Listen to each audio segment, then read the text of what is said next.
So just recently, my social media seems to be awash with British men of all ages that are absolutely sick to death of the UK and are looking to move on to greener pastures, namely Thailand. What's happened to the UK and why are UK men picking Thailand to travel to?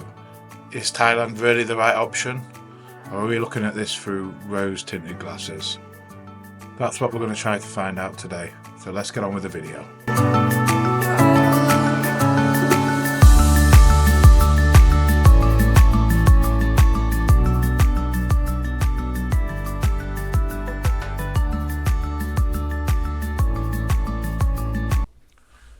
So what's so wrong about the UK at the minute?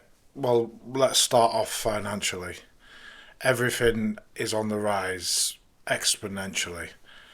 Food prices, utility bills, petrol, insurance, everything is just rising at an incredible rate at the minute. I mean, I went shopping the other day and I'm in quite a privileged position where I I've got a decent amount of money. I can afford to do my shopping. But I got to the checkout and I thought, how do low income households, single parents, uh, families with very little income, how on earth do they even afford to do the shopping? The price of food is just absolutely crazy. Then you've got social issues. There's a massive, massive social divide in this country at the minute. I'm not, I'm not a politician. I don't want to get into that sort of territory. But they're just everybody's a stranger to each other at the minute. There's just a real bad feeling. I'm 36 now. I've lived here all my life, and I've never known a feeling like there is in this country at the minute. And then the next is the weather. Although it's been really mild so far through in December now, um, the summer was non-existent. I remember we had about 2 weeks of, I think the highest temperature we got to was 28 degrees. It's just no summer whatsoever. It's just been absolutely terrible. So all them factors together. Like I say, there's an air of just sadness and depression in the UK at the minute, and I think that's helping to force a lot of people out, especially towards Thailand. So let's talk about what the benefits of Thailand are now.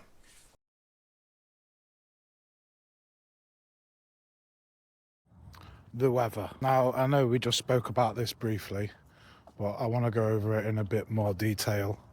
And I've brought you out in the lovely British countryside to talk about it. And I want to preface this by saying I know that Thailand's weather isn't always ideal. I know they're suffering badly with floods at the minute. So my heart goes out to anyone suffering with that at the minute.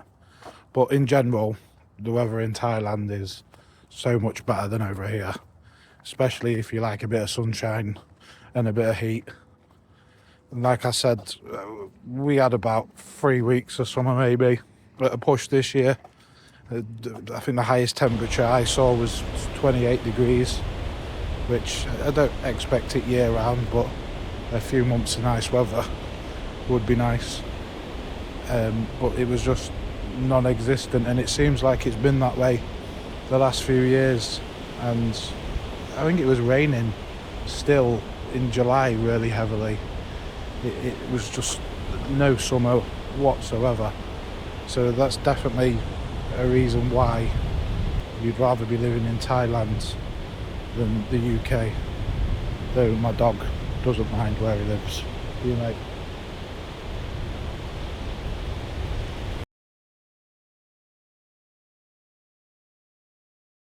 We're back inside now. It's freezing out there. So next, the lifestyle. And yes, I know you're on holiday, so your experience is going to be very holiday-ish, and it isn't always going to be like that if you was to live over there. But the lifestyle was probably the best thing for me. I'm usually someone that goes to bed very late, very early, and gets up very late. But over there, I was going out to the bars, having a drink, wandering home at about 3:45 in the morning, sat in a local Thai restaurant, just eating food, just chilling out in the warm air. It's not a possibility over here. You go out over here and you're just going to end up fighting with somebody, and the best food you're going to get is a doner kebab from the local. It's not even safe to be out in most towns around here, and I'm not saying it's completely safe to be out in Thailand, but it's a hell of a lot safer out there than it is over here. Trust me, and that's another thing I don't get. People, oh, be safe out there, be safe out there. Well, I'm safer out there than I am in the UK. The crime's not tolerated out there like it is over here. It's completely different, and just being able to just walking around the place, there's just there's an atmosphere and a feeling of the place, and it's just enjoyable to be there.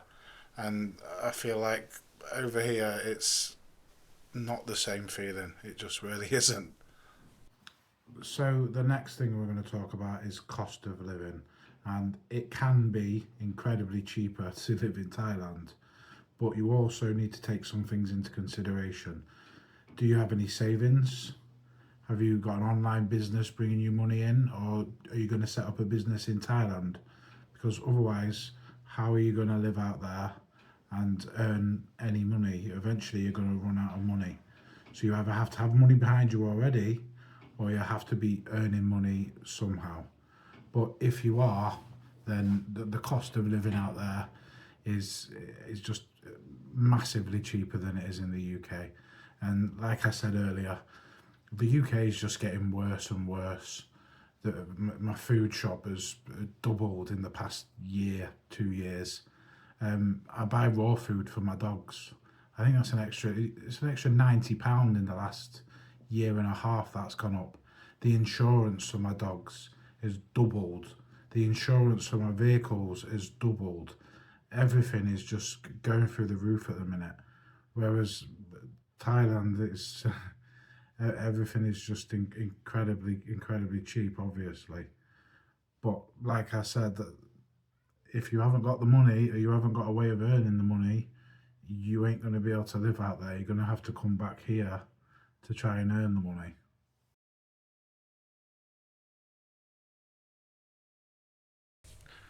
So now, on to the women.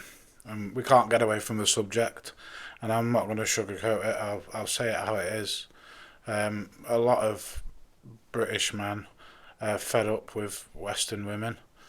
They say they prefer Asian girls, and it's the main reason a lot of men go out there. It is. If you look on YouTube, a lot of the channels about Thailand are dedicated to bar girls and girls, and it's a big allure for Western men, not just British men, men from all over the world. There are absolutely hundreds of girls to choose from. You're completely outnumbered as a male by women, and let's face it, what man wouldn't want that? Um, you do have to be careful though, because as long as you understand that most relationships you get in out there are going to be purely a business transaction in their eyes. Not all. There's plenty of women out there looking for a relationship, but trying to sift through them from the women who are just after money can be a little bit of a nightmare at times. So if you understand and you accept that it's just a business transaction, it can be a heaven on earth for men, an absolute heaven on earth. But you get involved with the wrong girl, and it can soon turn into absolute hell.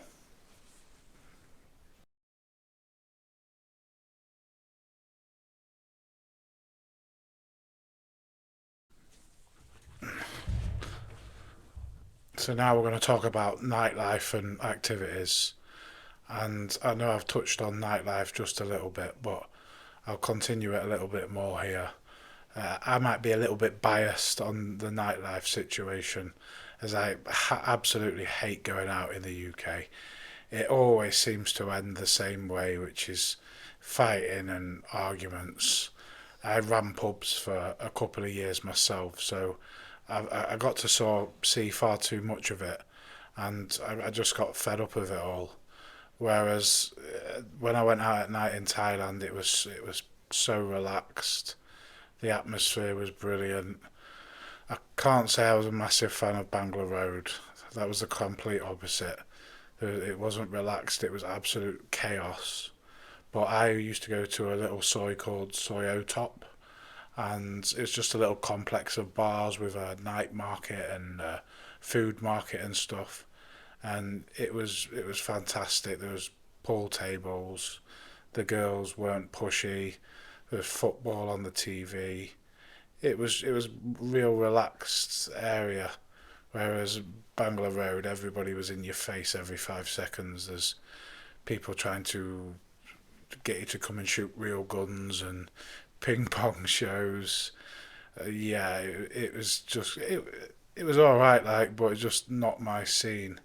And then obviously the activities. There's just things in Thailand that you're never going to be able to do in the UK, or it's never going to be the same experience. Scuba diving, for one.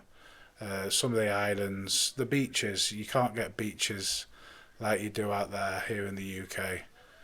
So yeah, it's the activities over there are a winner for me as well.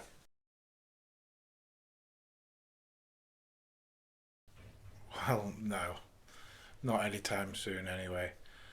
I mean, for me personally, um, I just couldn't earn the money out there required to sustain a life out there. It's fine if you've already got that money behind you, or you do online sort of work, or you find a decent business out there. But at the minute, I have none of them, which doesn't make it viable. And there are other benefits to living in the UK.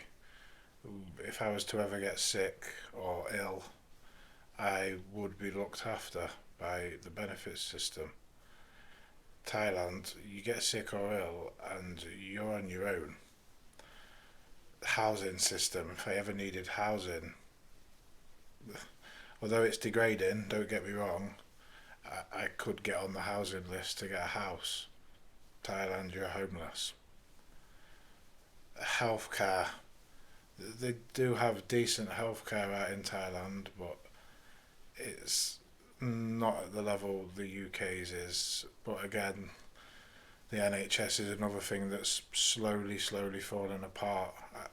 I only see things getting worse over here and probably getting better over there. They are trying to push for higher wages and stuff. Whether that goes through, it remains to be seen. I think the political parties over here just keep making mess after mess after mess, and I think Mr. Starmer's just compounding it now. So that concludes the video today. If you could give me a like, a subscribe, a share, that'd be fantastic. I will be heading back out to Thailand in February, so I will have some content coming your way. I look forward to it. Hope you do too. See you later.